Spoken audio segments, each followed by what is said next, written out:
사도신경으로 우리의 신앙을 고백하며 새벽 예배 하나님께 올려드리겠습니다. 전능하사 천지를 만드신 하나님 아버지를 내가 믿사오며 그 외아들 우리 주 예수 그리스도를 믿사오니 이는 성령으로 잉태하사 동정녀 마리아에게 나시고 본디오 빌라도에게 고난을 받으사 십자가에 못 박혀 죽으시고 장사한 지 사흘 만에 죽은 자 가운데서 다시 살아나시며 하늘에 오르사 전능하신 하나님 우편에 앉아 계시다가 저리로서 산자와 죽은 자를 심판으로 오시리라.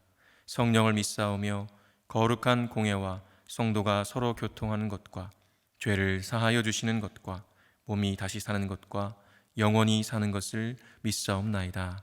아멘.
이 시간 우리에게 주시는 하나님의 말씀은 예레미야 50장 1절에서 10절 말씀입니다.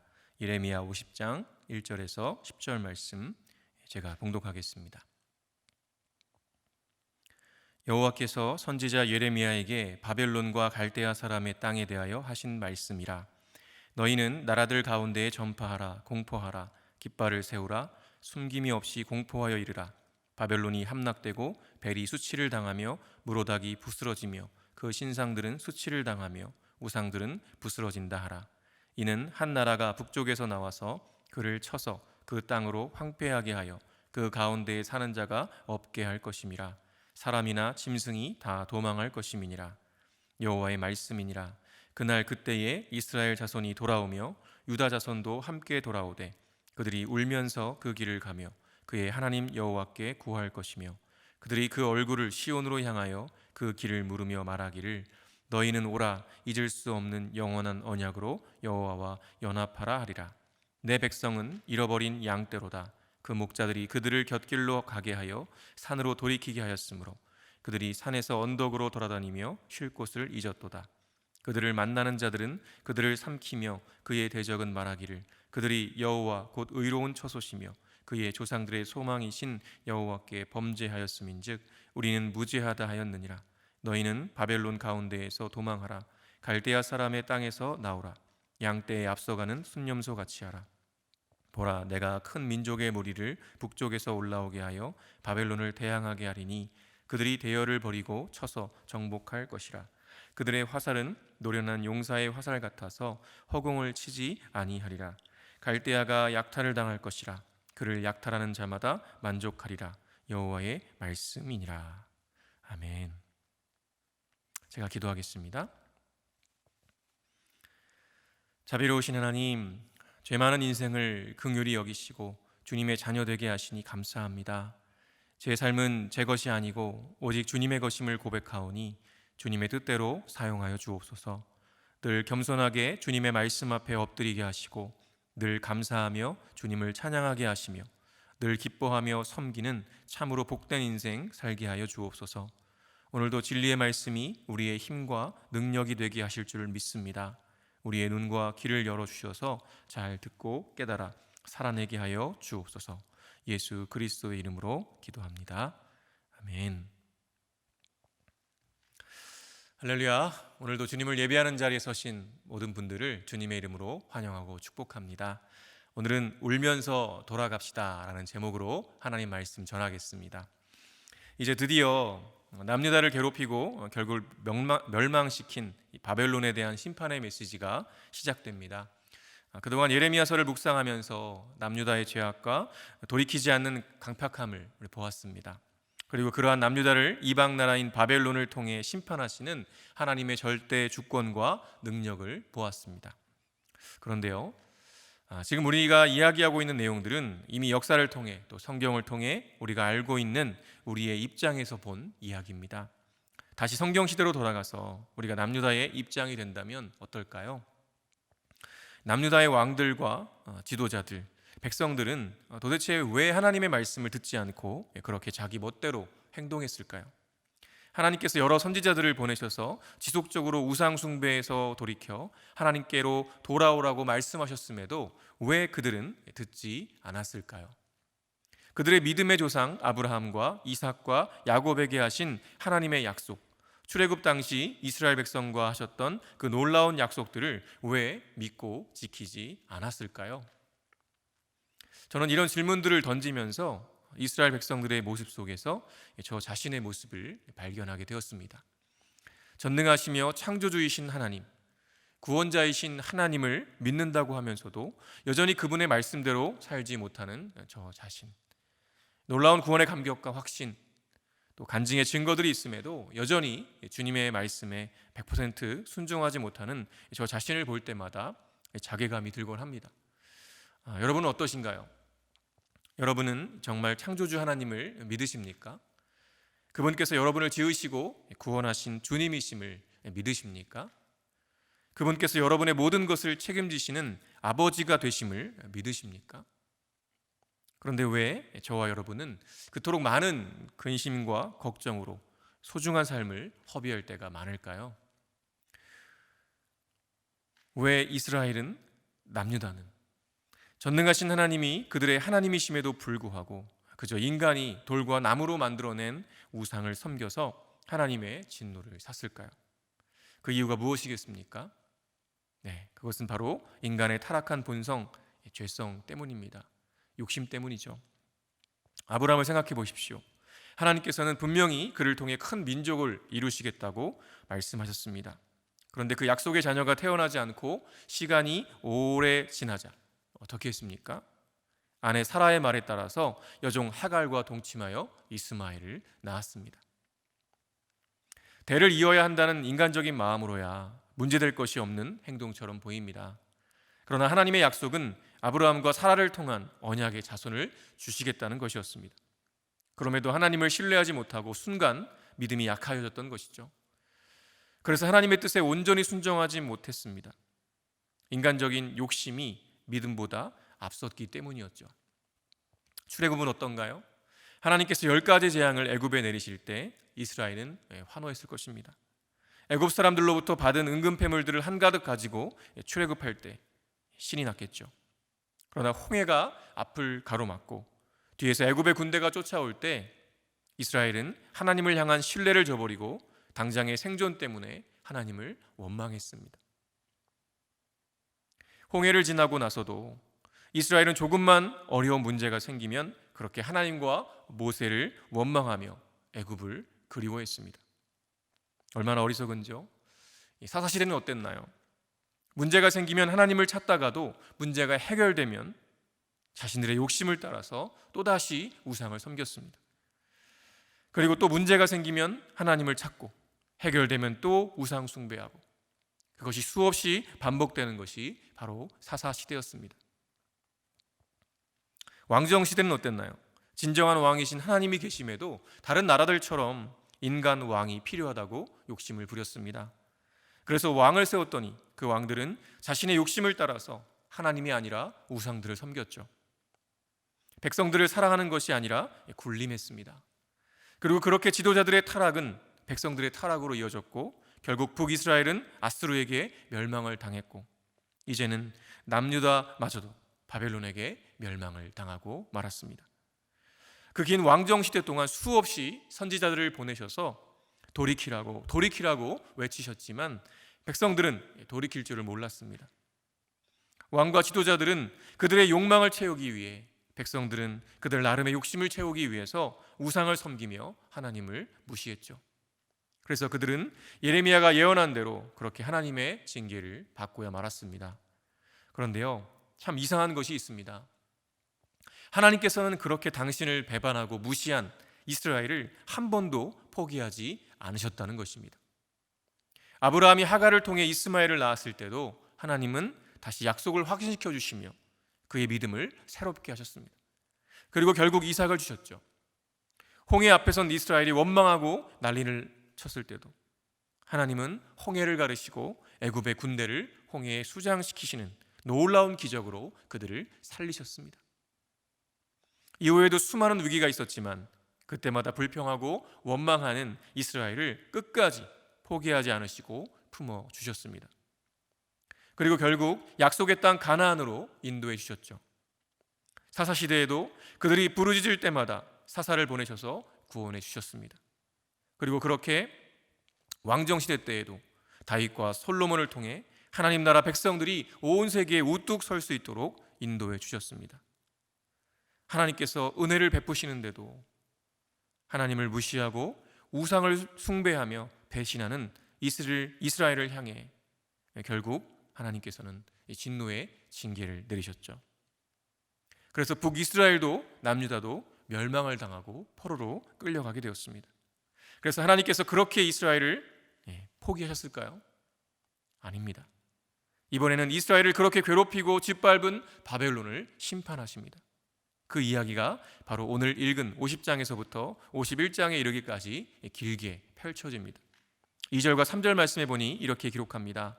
너희는 나라들 가운데에 전파하라, 공포하라, 깃발을 세우라, 숨김이 없이 공포하여 이르라. 바벨론이 함락되고 벨이 수치를 당하며 무로닥이 부스러지며 그 신상들은 수치를 당하며 우상들은 부스러진다 하라. 이는 한 나라가 북쪽에서 나와서 그를 쳐서 그 땅으로 황폐하게 하여 그 가운데에 사는 자가 없게 할 것임이라. 사람이나 짐승이 다 도망할 것임이니라. 네. 그토록 거대한 제국을 이루어서 여러 나라들을 정복한 바벨론이 무너질 것이라는 소식은 온 세상에 널리 전하라고 말씀하십니다. 바벨론이 함락되고 벨이 수치를 당하며 무로닥이 부스러지며 그 신상들과 우상들은 부스러질 것이라고 말씀하시죠. 당시 중동의 세계관으로 보면 한 민족의 신은 그 민족과 운명을 같이 했습니다. 그래서 전쟁에서 승리한 나라의 신이 패배한 나라의 신보다 우월하고 힘이 세서 능력이 있어서 승리했다고 여겼죠. 그래서 여기 등장하는 벨이라는 신은 당시 중동의 가장 강력한 신에게 붙여지는 이름이었습니다. 바벨론의 신 무로닥, 마루둑이라고 하는데요, 그 무로닥 신이 바로 당시 중동을 지배했던 바벨론의 신이었기에 벨로 불리기도 했죠. 그러니까 바벨론의 신 무로닥이 가장 강력한 신이라는 것입니다. 그런데 그 무로닥이 어떻게 됩니까? 네, 수치를 당하고 부서집니다. 그것은 곧 바벨론이 수치를 당하고 무너지는 것과 같은 것을 의미하는 것이죠. 그리고 바벨론이 그렇게 무너지게 되는 것은 북쪽에서 온 한 나라 때문이었습니다. 그 나라가 쳐들어와서 바벨론 땅을 황폐하게 하여 사람이나 짐승이나 다 도망하게 될 것이라고 말씀하십니다. 지금까지 북쪽이라고 하면요, 거의 바벨론을 의미했습니다. 북쪽에서 오는 바벨론이 애굽, 블레셋, 모압, 이스라엘 등 모든 나라들을 정복해 버렸습니다. 그런데 이번에는 그 바벨론이 그들이 왔던 북쪽에서 온 나라에게 오히려 멸망을 당하게 됩니다. 여러분, 이것이 우연일까요? 아니죠. 이 모든 것 뒤에는 누가 계십니까? 우리 하나님이 계십니다. 하나님께서 이 모든 일들을 운행하고 계신 것이죠.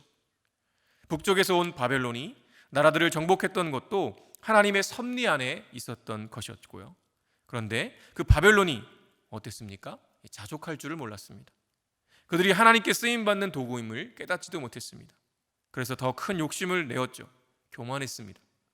그래서 결국 하나님은 그들이 다른 나라들을 정복했던 방법대로 북쪽에서 오는 나라들을 통해 바벨론이 멸망하게 하시는 것이었습니다. 실제 역사를 보면 바벨론은 북쪽에 있는 메대를 병합한 바사, 즉 메대 바사 제국에 의해서 BC 539년에 멸망을 당하게 됩니다. 이렇게 바벨론은 그들이 다른 모든 민족과 나라들을 괴롭게 하고 짓밟았던 방식대로 멸망을 당하게 되죠. 그리고 바벨론의 멸망은 곧 이스라엘의 구원의 날이기도 했습니다. 4절과 5절 말씀에 이렇게 기록하는데요, 이 세번역 성경으로 보겠습니다. 그날이 오고 그때가 되면 이스라엘 백성과 유다 백성이 다 함께 돌아올 것이다. 나 주의 말이다. 그들은 울면서 돌아와서 그들의 하나님 나 주를 찾을 것이다. 그들은 시온으로 가는 길을 물어보며 이곳을 바라보며 찾아올 것이다. 돌아온 그들은 나 주와 언약을 맺을 것이다. 절대로 파기하지 않을 영원한 언약을 맺고 나와 연합할 것이다. 바벨론이 멸망한 그날에 북이스라엘과 남유다의 백성들이 함께 시온으로 돌아옵니다. 돌아오긴 돌아오는데 어떻게 하며 오죠? 그들이 울면서 옵니다. 울면서 하나님을 찾습니다. 그리고 하나님과 다시 언약을 맺게 될 것입니다. 그 언약은 이전의 언약들, 즉 이스라엘이 깨어버린 그 언약들과는 달리 절대로 파기하지 않을 영원한 언약이며 그 언약을 통해 이스라엘은 하나님과 연합하게 될 것입니다. 그 새 언약이 무엇입니까? 예레미야 31장 32절에서 34절 말씀에 잘 나와 있습니다. 이 언약은 내가 그들의 조상들의 손을 잡고 애굽 땅에서 인도하여 내던 날에 맺은 것과 같지 아니할 것은 내가 그들의 남편이 되었어도 그들이 내 언약을 깨뜨렸음이라. 여호와의 말씀이니라. 그러나 그날 후에 내가 이스라엘 집과 맺을 언약은 이러하니 곧 내가 나의 법을 그들의 속에 두며 그들의 마음에 기록하여 나는 그들의 하나님이 되고 그들은 내 백성이 될 것이라. 여호와의 말씀이니라.